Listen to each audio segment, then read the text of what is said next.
Hello and a very good evening. कुछ cricket हो जाए के साथ मैं हूँ सादिया सैमसन। जनाब, आज था मैच क्वेटा और इस्लामाबाद का। क्वेटा से बहुत ज़्यादा उम्मीदें लगाई थी, लेकिन आज इतना धोया आज़म ने, इतना धोया सबको कि उसके बाद ऐसा लगा कि थोड़ी देर अगर 1-2 और ओवर 22 ओवर का मैच होता तो शायद क्वेटा आज रोने लग जाती। इस तरह की सिचुएशन हो गई थी। एनीवेज, आज जब उसके शुरू में हमने देखा कि सिचुएशन थोड़ी सी अच्छी थी, कॉलिन मनरो 38 बनाकर चले गए, फिर आज़म खान आए। आज़म खान जब आए तो उन्होंने अपनी 50 पहले स्कोर की और उस 50 को स्कोर करने के बाद जो आखिर के 5 ओवर थे उसके अंदर 30 गेंदों में गालिबन if I am not wrong over 90 run बने हैं। This is how they played. और जिस तरह से उन्होंने खेला है, पहले हमने देखा कि वो आए और आसिफ अली के साथ उन्होंने खेला, 50 रन उनके साथ मिलके बना गए, फिर फ़हीम के साथ भी मिलके बना गए। एंड में ज़रूर वो बोल्ड हो गए आज अपनी इनिंग्स में, but what he played was extra ordinary from his side. और जिस तरह से घुमा घुमा के दिया है, प्रॉबेबली हसनैन तो शायद ये वाली उनकी इनिंग्स कभी भी नहीं भूलेंगे, क्योंकि आज उनके 4 ओवरों में 52 रन पड़े हैं उन्हें। लेकिन एक और चीज़ जो हमने कोयटा की जानिब से देखी, हमने देखा कि इफ्तिखार से एक ही ओवर कराया गया और फिर जब कोयटा के बल्लेबाज बैट करने के लिए आए तो जेसन नहीं चले, गप्टिल नहीं चले, आज हफीज़ चले, सरफराज चले, लेकिन जिस तरह की इनिंग्स उनसे नीडेड थी वो नहीं कर पाए, पूरी टीम आउट हो गई। तो ये था जनाब आज के मैच का पूरा मुद्दा। और आज के मैच के मुद्दे के बाद जो मैंने आपको बयान कर दिया है, अब मामला ये है कि कोयटा कहाँ खड़ी है, कोयटा को क्या करना होगा, इतने सारे मैचेस हारने के बाद कैसे कम बैक करेंगे। It is a big question for them and Karachi as well, क्योंकि उन्होंने भी मुसलसल हारे खाई हैं। सो आज के मैच के ले लेते हैं एनालिसिस। हमारे साथ स्टूडियो में मौजूद है फवाद मुस्तफ़ा साहब, क्रिकेट एनालिस्ट, जिनसे हम कर रहे हैं बातें। सबसे पहले तो जी welcome to the show. Second thing is, इतना मारा, ऐसे कौन मारता है?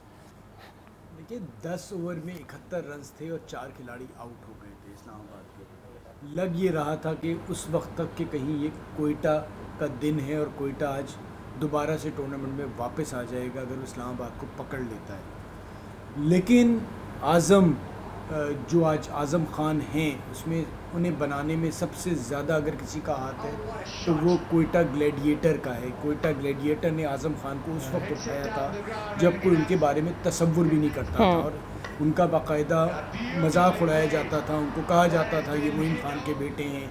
नहीं, नदीम उमर साहब ने इतनी बड़ी बात कही एक प्रोग्राम में कि जी आप देखिए तो आप क्रिस गेल को भूल जाएंगे, और लोग उनका मजाक उड़ा रहे होते थे और हंस रहे होते थे। फिर गलती कोयटा से हुई कि उन्होंने इफ्तिखार अहमद को ले लिया और आज़म खान को दे दिया इस्लामाबाद को। लेकिन आज जो इनिंग्स आज़म खान ने खेली है तो कोयटा से ज़्यादा दुखी तो इस वक्त कोई होगा ही नहीं। और वो नदीम उमर साहब का जो ट्रस्ट था उसके ऊपर आज आज़म पूरा उतरे और क्या खूब इनिंग्स खेले हैं। मतलब इसकी जितनी भी तारीफ़ की जाए कम है। राइट, यकीनी तौर पर आज आज़म की जितनी भी तारीफ़ की जाए कम है। और आपने जो बात करी कि क्वेटा ग्लैडिएटर से जब खेल रहे थे तो उस वक्त तनकीद सिर्फ आज़म पर नहीं हुई थी, उस पर तनकीद जो है मोइन खान पर भी बहुत ज़्यादा हुई थी। और अहम बात ये थी कि मोइन खान पर नेपोटिज्म का इल्ज़ाम लगाया गया था कि आप इस क्रिकेट के अंदर, PSL के अंदर भी क्या ये चलेगा। और फिर आपको याद होगा कि जब उन्हें नेशनल टीम के अंदर भी लाया गया तो उसके ऊपर भी बहुत ज़्यादा तनकीद की गई कि देखा यहाँ तो चला नहीं। हालांकि उनको उनकी पोजीशन पर आज भी लोग कहते हैं इस बारे में, वर्ल्ड कप में हम उन्हें मिस कर गए, हमने उन्हें वर्ल्ड कप में भी नहीं खिलाया। सो प्रॉबेबली ये बहुत सारी चीज़ें हैं जिस पर मुझे ऐसा लगता है कि आप प्री जज करके प्लेयर को खिलाकर उनकी फ़िटनेस के ऊपर, ये शर्जील के साथ भी हुआ है, बहरहाल फ़िटनेस के ऊपर बहुत सारे सवालात हुए हैं। लेकिन बात होती है T20 फॉर्मेट की। T20 फॉर्मेट में आपकी क्या प्रायोरिटीज़ हैं और जो आपके मुकम्मल बज़ाहिर फ़िट नज़र आने वाले बल्लेबाज हैं वो क्या कर रहे हैं इस लीग के अंदर, ये भी एक बहुत बड़ा सवाल है। So coming back to you about this, अब आज़म ने आज तो परफॉर्म करके दिखा दिया हमें, लेकिन does that raise a question कि जो आपने उसके टाइम ज़ाया किया है, इतने सारे जिसमें आपने उसे नेशनल टीम के अंदर नहीं लेकर आए और वहाँ पर आपने उसे नहीं खिलाया, और आज नहीं, ये कोई पहली दफ़ा तो नहीं आज़म परफॉर्म कर रहा, PSL में कॉन्स्टेंटली परफॉर्म कर रहा है, जस्ट बिकॉज अगर उसका कनेक्शन मोइन खान से है या किसी और भी प्लेयर का किसी और से भी हो सकता है। मेरे ख्याल में इतना अर्ली जज करना बहुत नाइंसाफ़ी होती है। देखिए ये इनिंग्स मेरा तो दिल चाह रहा था कि आज़म रमीज़ राजा के नाम कर दे क्योंकि रमीज़ राजा साहब जो थे वो बहुत उनकी इतनी बड़ी थी कि उन्होंने आज़म को इसलिए नहीं खिलाया कि उनके जो फिटनेस के रूल्स हैं उसके मुताबिक वो उस टीम में फ़िट नहीं होते। हम उस वक्त एशिया कप से शोर मचा रहे थे कि भाई आपके पास उससे बड़ा मिडिल ऑर्डर का कोई प्लेयर नहीं है। पाकिस्तान वर्ल्ड कप जीत सकता था। वो इन लोगों की एक अना कि हमने नहीं खिलाना, फिर यहाँ नहीं रुके वो, उसके बाद जो भी कैटेगरी तय की थी वो भी उन्होंने की थी। गोल्ड में आजम है, हैदर अली प्लैटिनम में, ये भी रमीज़ राजा साहब ने किया। आज वो टीवी पे बैठ के प्रोग्राम कर रहे होंगे और मैं देखना चाहूँगा कल ज़रूर उनका वो कि वो इस पे क्या कहेंगे, जो वो उस प्लेयर के बारे में क्या राय रखते थे और आज क्या बोलेंगे, और दूसरे बच्चों के लिए भी कि ऐसे खामोश किया जाता है। सब चीज़ें ठीक है, आज़म को ज़रूर अपनी फिटनेस पे काम करना चाहिए, बहुत ज़रूरी है। अगर वो फिट हो जाए तो और इतनी पोटेंशियल वाला प्लेयर तो नज़र ही नहीं आता। लेकिन एक बड़े की हैसियत से आपने कितनी कोशिश की, आप उसे पीसीबी में बुलाते, एनसीए में रखते, आप उसको समझाते, उससे बात करते, क्योंकि आपको पोटेंशियल नज़र आ रही थी ना, आप अड़ी थोड़ी करते। और आज़म की आप बात कर रहे हैं, सॉरी, आज़म का नुकसान नहीं, नुकसान पाकिस्तान क्रिकेट का हुआ। उसकी वजह ये हुई कि आज़म दुनिया की हर लीग खेल रहा है और उनका टॉप प्लेयर्स में से है। आपके पाकिस्तान का कोई प्लेयर की इतनी बड़ी मांग नहीं जितनी आज़म की है, तो वो खेलता चला जाएगा, नहीं खिलाएं तो आप तो नुकसान पाकिस्तान का कर रहे हैं ना। आप ऐसे प्लेयर को अब बुलाएं, उसके साथ ट्रेनर लगाएं, आप अपनी इन्वेस्टमेंट करें, क्योंकि पाकिस्तान का फायदा है। लेकिन मसला ये है कि हम कर जाते हैं अड़ी। हम कहते हैं जी मैं देखता हूँ कैसे खेलता, तो मैं नहीं खिलाओ, नहीं खिलाओ, वो परफॉर्म करे जा रहा है। वो कौन सी लीग है जिसमें आज़म का नाम नहीं, और आज जो इनिंग्स खेला है बेस्ट इनिंग्स में से है पीएसएल की, मिडिल ऑर्डर पे आके, उसकी वजह से आज जो इतना बड़ा टोटल जो खड़ा किया है वो भी पीएसएल का बेस्ट टोटल अभी तक के लिए। नहीं, आप ये देखें ना, मिडिल ऑर्डर में आके जब कोई सर्कल नहीं था, 4 आउट, आपकी टीम एक तरह से नीचे लगी हुई थी, आप 71 पे 4 आउट थे, वो आया और उसने तहस नहस कर दिया टॉप बॉलिंग को।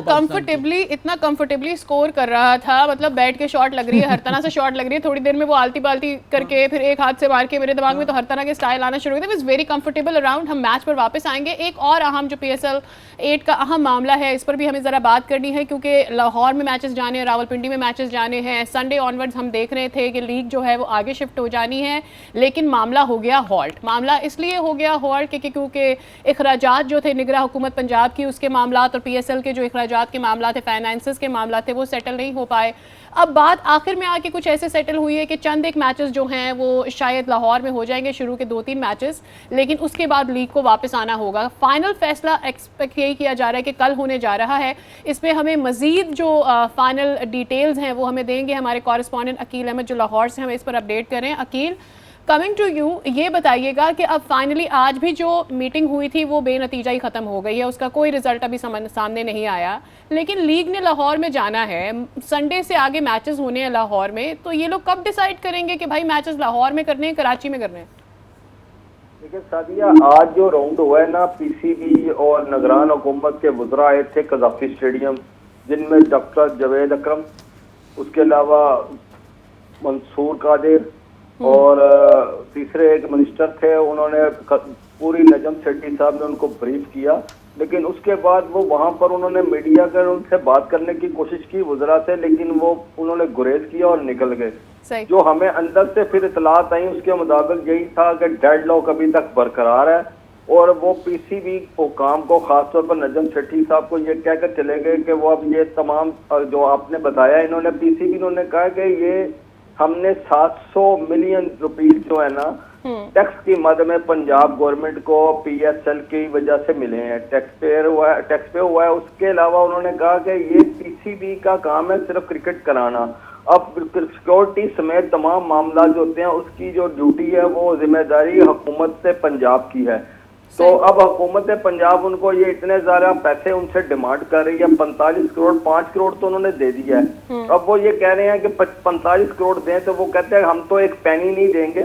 अगर वो ज्यादा इंसिस्ट करेंगे, अगर नहीं मानेंगे तो वो मैचेस जो है वो कराची शिफ्ट कर देंगे। उसके बाद वज़रा जो है वो कह के चले गए थे कि वो निगरान वज़ीर आला पंजाब जो है मोहसिन नकवी साहब उन्हें तमाम सूरत हाल से आगाह करेंगे, तो उसके बाद क्लियर होगा। अभी जो हमें PCB से अंदर से भी जो सादिया इतलात आ रही हैं उनके मुताबिक इतवार को 26 फरवरी को जो पहला मैच है और मंडे को वो शेड्यूल के तहत होगा लाहौर में ही, और उसके बाद जो बाकी मैचेस है ना वो पिंडी के भी और लाहौर के भी वो शिफ्ट हो सकते हैं, अगर पंजाब हुकूमत नहीं मानती कि वो 45 करोड़ से विड्रॉ नहीं करती, तो फिर मैचेस जो है ना वो आपके शहर कायद के शहर कराची में आ जाएंगे, और फिर यहाँ की कराची की जो संडे को अकील ये बताएं, जिन्होंने संडे के बाद के टिकट्स खरीद रखे हैं, संडे मंडे उसके बाद जो टिकट्स खरीद रखे हैं उनके मामलात कैसे होंगे, जो फैंस वहाँ के मैचेस देखना चाहते हैं, एक तो ये वो हॉल क्या रहेगा, उस मामले का क्या रिजल्ट होगा इन केस मैचेस कराची आते हैं, first thing.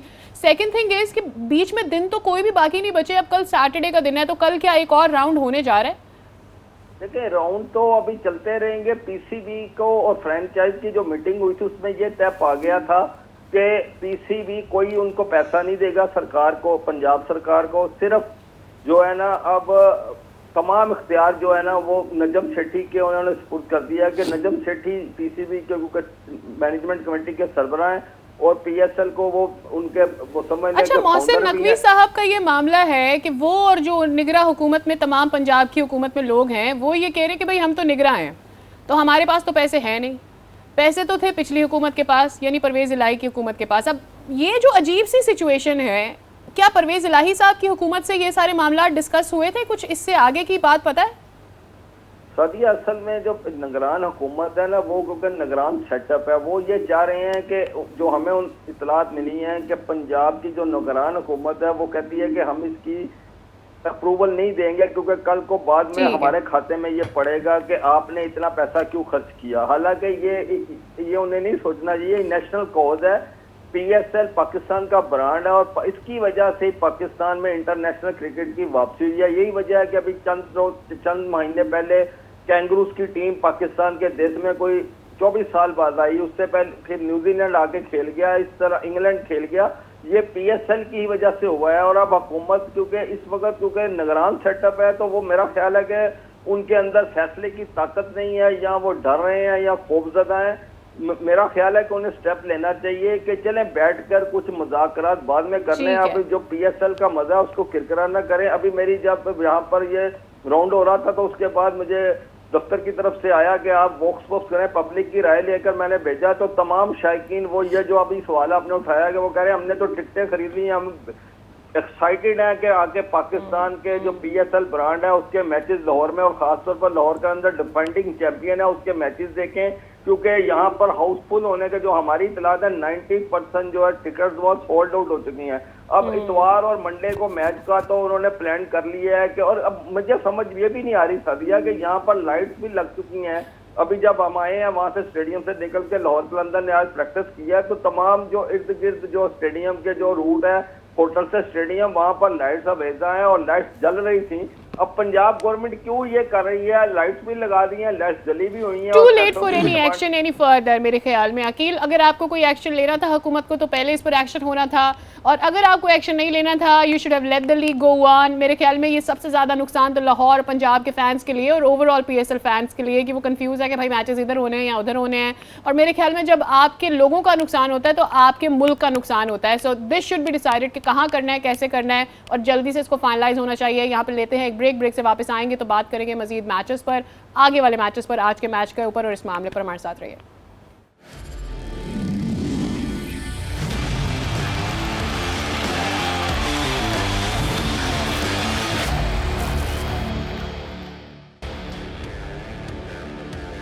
Welcome back again. तो जनाब हम बात कर रहे हैं क्वेटा इस्लामाबाद के मैच की और PSL 8 के मामलात के ऊपर भी ज़रा सी बात चल रही थी हमारी, जिस पर हम बाद में आएंगे फिर, क्योंकि बहुत ज़्यादा सीरियस और इंटेंस होने जा रहा था।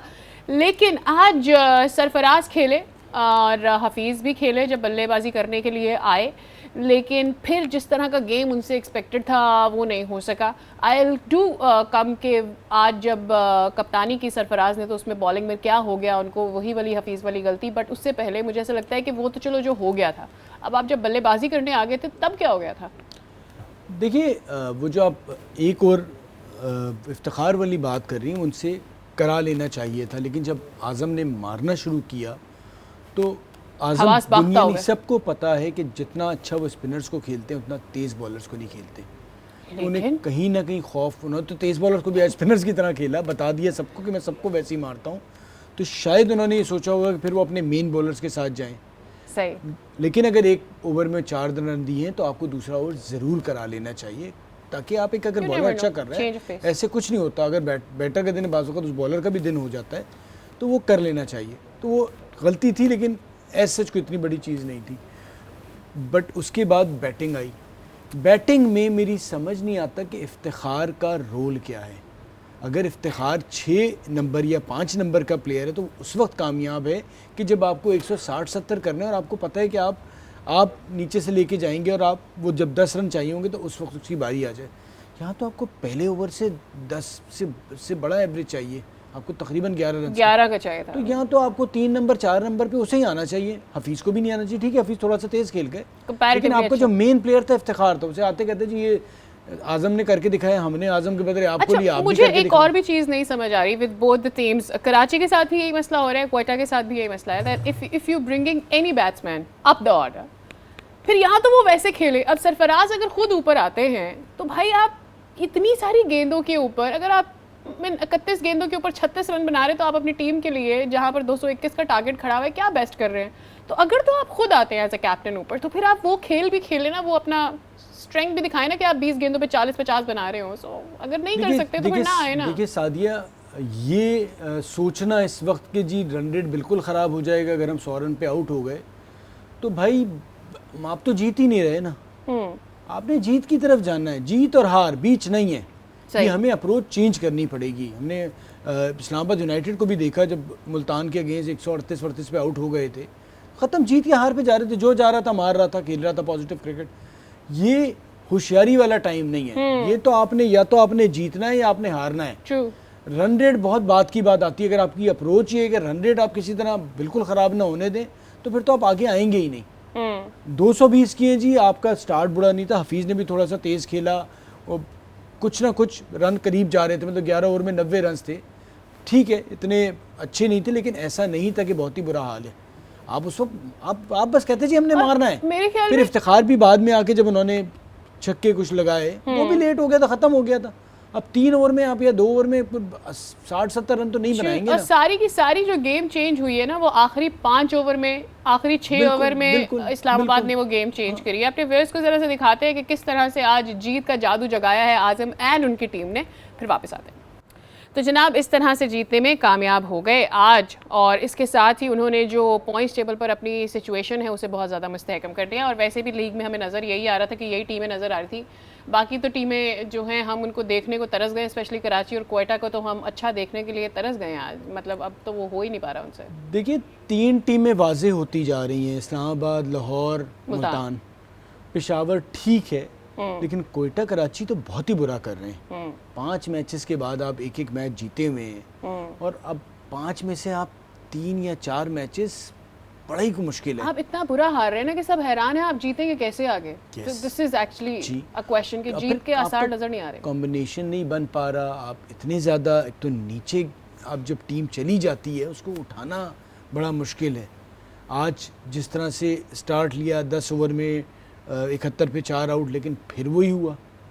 तो अब ऐसी टीम जब यहाँ से कैसे वापस, देखिए कराची, अगर कोयटा का माहौल, कराची इतना बुरा नहीं खेल रहा, ठीक है, कराची हार सही कह रहे हैं आप, 2 बड़े अच्छे मैच वो खेल के हारा है, पर कोयटा बहुत बुरा खेल रहा है। कोयटा के बैटर्स रन ही नहीं कर रहे। जेसन और गप्टिल का क्या फ्यूचर देख रहे हैं आप आगने वाले मैचेस में? अगर जीतना है would they be making a change in opening? भाई अब ऑप्शन ही नहीं है। अब एक विल स्मिथ को आज और ट्राई कर लिया, मतलब अब वो 7 आ जाएंगे। ऑप्शंस क्या हैं? लिमिटेड ऑप्शंस हैं। अब इतना खिलाएं कि चलने किसी न किसी मैच में तो चलेंगे, पर वो भी जब आपसे 5 मैच में रन्स नहीं होते ना, तो कैप्टन ने तो चले 100 कर दिया, जैसे जेसन रॉय, आप पे प्रेशर बढ़ता चला जाता है। उसकी वजह ये है कि आप एक अच्छे प्लेयर हैं, आप 5 मैचेस से आप जा रहे हैं, तो आप पे कुछ भी इंसान है, प्रेशर तो आता है ना। तो अब वो देखना है कि किस मैच में चलेंगे और अब कितना चलेंगे। यहाँ तो देखें, चलने का मतलब फिर आजम जैसा है, उसने अकेले मैच ख़त्म कर दिया। जब 220 लगे हुए थे तो कोई मिरेकल ही होता कि 220 पे 220 चेज हो जाए। कितनी कैसी विकेट हो, आपने जितने भी T20 देखोगे, आपने कुछ आप उंगलियों में गिन लेंगे कि जो 220 के ऊपर 220 चेज हुआ इंटरनेशनल क्रिकेट में। तो उसने इतने रन्स कर दिए थे कि जब आप वापस भी जा रहे होंगे तो आपको खुद पता है कि ये नहीं बन सकते। तो इनिंग्स ये होती है कि भाई प्लेयर आपको अकेला 2-3 ऐसी इनिंग्स दे दे कि आपकी टीम को ही आगे ले जाए। और जेसन रॉय वगैरह इसीलिए लिए गए हैं ना, कि जैसे गप्टिल ने एक इनिंग्स खेली थी, जेसन रॉय भी कोई इनिंग्स खेलते, लेकिन अभी तक नज़र नहीं आ रहा। विल स्मिथ जो थे वो पिछले सीज़न में बड़ा अच्छा स्टार्ट लिया था, लेकिन अब आज उन्हें मैच मिला। जी, उमैर बिन यूसुफ इस टीम में होने चाहिए, उमैर बिन यूसुफ इस टीम में होने चाहिए। मुझे नहीं पता अब अगर हफीज़ ने भी बैटिंग करनी है और ठीक है बस कर रहे हैं, कोई ऐसा खास तो नहीं, फिर यंगस्टर पे इन्वेस्ट कर देना। नवाज को क्या हो गया? देखिए नवाज़ बहुत परेशानी की बात यह है क्योंकि पाकिस्तान के एक main left arm leg spinner नीचे बैटिंग भी करते थे, और अगर उनका मुवाजना करें इमाद वसीम से तो वो तो फ्रंट से लीड कर रहे हैं। बॉलिंग में जहाँ नहीं करते वहाँ बैटिंग में जाके रन कर जाते हैं।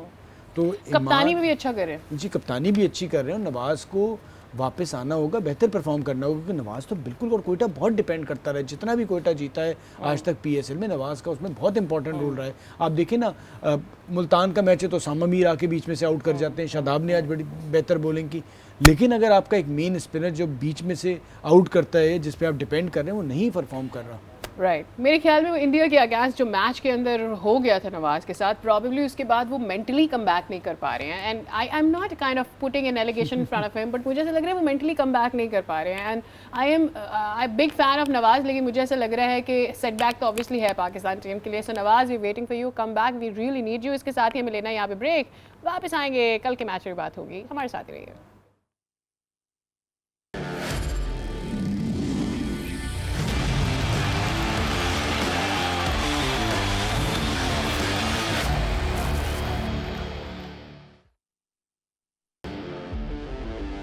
जनाब वेलकम बैक अगैन। तो हम बात कर रहे हैं आज के मैच पे। एक्चुअली आज के मैच में इतना कुछ धुआंधार हो गया है, और उसके बाद चूंकि क्वेटा के लिए मैच जीतना इसलिए भी ज़रूरी था क्योंकि अदर देन कि उनके अपनी मैच में क्या पोजीशन, HBL PSL में उनकी क्या सिचुएशन है, इससे अलावा जो उनके फॉलोअर्स हैं ना सिर्फ क्वेटा के हैं बल्कि कराची के भी उनके इतने सारे फॉलोअर्स हैं। अब कराची वाले भी उन्हें खुशी नहीं दे रहे, क्वेटा वाले खुद भी कोई खुशी नहीं दे रहे, तो ऑब्वियसली जो कराची में फैंस हैं दोनों टीमों के, उनके लिए ये बहुत मायूस कुन है। और सैड स्टोरी ये है कि दोनों ही ऐसी टीमें हैं जिसमें कराची के फॉलोअर्स ज़्यादा हैं। हो सकता था इस्लामाबाद होती, हो सकता था कि मुल्तान होती, पंजाब साइड की कोई टीम होती तो प्रॉबेबली थोड़ी सी तसल्ली होती कि ज़रा बैलेंस है, क्योंकि जितनी खुशी कराची वालों को इस बात पर होती है कि लाहौर मैच हार गया, मुझे लगता है कि भी बहुत ज़्यादा इंपॉर्टेंट है, या मुल्तान हार गया, सो वो भी नहीं हो पा रहा। सो हैविंग सेड दैट, अब क्या फ्यूचर नज़र आ रहा है कराची का, जो कि हम बात कर चुके हैं। क्वेटा का क्या फ्यूचर नज़र आ रहा है, because we know that Karachi is still doing better in comparison to Quetta, but Quetta has to really pull their socks up in order to come back, वरना लीग का मज़ा भी ख़राब हो रहा है। देखिए कराची ने 2 मैचेस अच्छे खेले हैं जो जीत सकते थे, लेकिन अगर आप पॉइंट्स टेबल देखें तो रन रेट बेहतर है। 4 मैचेस वो भी हार गए हैं 5 में से। कराची में जो क्रिकेट के देखने वाले हैं, जो शौक़ रखते हैं, अगर कराची की टीम अच्छा नहीं कर रही होती तो उनकी उम्मीदें कोयटा से इसलिए रहती हैं कि सरफराज की वजह से कराची का एक बहुत बड़ा तबका कोयटा को सपोर्ट करता है, जो सरफराज के बहुत ज़्यादा फैंस हैं कराची में। हाँ। लेकिन हो ये रहा है कि ना कराची अच्छा परफॉर्म कर पा रही है, ना कोयटा परफॉर्म कर पा रही है, और मसाइल जो उनके हैं वो बढ़ते चले जा रहे हैं, कम नहीं हो रहे। और टूर्नामेंट भी ना कभी बहुत, जब इस तरह से हो जाए ना कि 5 मैचेस के बाद और पहले के बाद अब दूसरे मरहले में जब आप जा रहे हैं और चीज़ें वाजे होती जा रही हैं कि जी ये 2 टीमें हो सकता है बाहर हो जाएं, तो ये किसी भी लीग के लिए अच्छा नहीं होता। सही। लीग के लिए अच्छा ये होता है कि जितना लंबा जा सके कि आपको पता ना चल पाए कि जी कौन सी 2 टीमें प्लेऑफ में नहीं जाएंगी, तो वो उतना ही अच्छा है। लेकिन यहाँ कोयटा जिस तरह से खेल रहा है, कराची खेल रहा है, अब इनके लिए मुश्किलात बढ़ती जा रही हैं कि अब वो कैसे अगले 5 मैच, सबसे ज़्यादा मैचेस खेल लिए, अब अगले 5 मैचेस में से कैसे वो जीतेंगे। फिर कराची का अगला मैच जो है वो संडे को मुल्तान के साथ है। तो मसले बढ़ते चले जा रहे हैं। कोयटा अब और क्या करे, मसला सारी कि क्या करे। जो चेंजेस वो कर सकते थे कर लिए, एक उमैर बिन यूसुफ रह गया, उनको भी खिला लें। प्रॉब्लम ये है कि आज जो इनिंग आज़म ने खेली है ना, शुरुआत बुरी नहीं थी, 70 पे 4 आउट थे, उसका दिन था, और वो जिस तरह से खेले हैं तो उस पर तो फिर आप बच ही नहीं सकते थे। जिस वक्त वो मैदान से बाहर गए थे 220 पे, बहुत मुश्किल होता है कि 220 पे 220 बन जाएं। सही। तो वो अब हम अपने एनालिसिस जितने भी ये देते रहे कि जी उसको भेज देते, ये होता वो होता, आसान नहीं होता 220 के लिए। I can see after trying all the players that Quetta has tried or they have gone with, मेरा नहीं ख्याल कि they'll make any more changes। मेरे ख्याल में वो स्टिक करेंगे कि अब जो है यही है, और इसी के साथ ही हमने आगे के 5-6 मैचेस खेलने। देखिए अब ये वही चीज़ है ना कि जो आपने ड्राफ्टिंग में कर लिया था कर लिया, अब आप क्या करेंगे, कहाँ से प्लेयर लाएं। हसरंगा नहीं आए, बदकिस्मती थी। हसरंगा आ भी जाते तो कितना को फर्क डाल देते। 220 चेज तो नहीं ना करके देते आप। आदमी कितना फर्क डाल देता है। ये हम बस अब अपने आप को बेसिकली इत्मीनान दिला रहे होते हैं, अपने फैंस को भी कि जी देखें जी हमारा वो प्लेयर था वो नहीं आया। बट आप फिर उस पर सवाल आपका बनता है कि जी आपका बैकअप क्या था, कि खुदा ना खास्ता वो ना हो तो सही, आपका प्लान बी भी तो होना चाहिए ना। सही। वो नज़र नहीं आया कि अगर हो सकता तो अनफिट हो जाते, एनओसी मिल जाती, फिर क्या करते। सही। तो इससे अंदाजा होता है कि मेरे आपका ख्याल में प्लान भी नहीं था। उनके साथ नवाज का था, बट उनके लिए नवाज भी नहीं करके दे रहे हैं। हसारंगा के बाद मेरे ख्याल में उनको ये, क्योंकि we've seen Nawaz doing it for quota, वो भी नहीं चल सके। फिर हसारंगा की उनकी जो टॉप उम्मीदें होंगी वहीं से लगी हुई होंगी कि हसारंगा कुछ कर देंगे, और वरना हमारे पास नवाज तो है ही हैं। And both didn't work. Sadia, Nawaz Pakistan team से तो बेहतर परफॉर्म कर रहे हैं। जब से लीग पाकिस्तान आई है ना, आप देखिए नवाज दुबई में बहुत अच्छा कर रहे होते थे। सही। एक पीएसएल में वो अनफिट भी रहे, वो भी कोयटा के साथ नहीं रह पाए काफ़ी हद तक, लेकिन ओवरऑल कोई इतना अच्छा उन्होंने पाकिस्तान में वापसी के बाद परफॉर्म नहीं किया है कोयटा की तरफ से जितना वो यूएई में कर रहे थे। सही। तो यहाँ पर सिचुएशन थोड़ी सी मुख्तलिफ है। सही। तो अगर वो डिपेंड कर रहे थे कि नवाज बहुत ही अच्छा कर जाएंगे, तो वो देख चुके हैं कि नवाज पे जो बाकी लीग के बैटर्स हैं वो बहुत रन्स कर रहे हैं जो सही। करते आए। तो अब उनके पास फिर मैं वही कहूँगा कि नवाज के अलावा क्या है। सही। अब आपने तैयारियां अपनी उस तरह से की नहीं, अब उसका नुकसान तो होगा। अब यही है कि जी अब ये लीग ख़त्म हो जाए, आप प्लेऑफ में जाते हैं या नहीं जाते, अब आपको बैठ के चाहे कराची और कोयटा, ये पिछले साल भी काम करना चाहिए। As a captain Babar Azam के ऊपर बहुत ज़्यादा तनकीद होने लग गई थी, कराची की ओवरऑल परफॉर्मेंस के ऊपर बहुत ज़्यादा तनकीद होने लगी थी।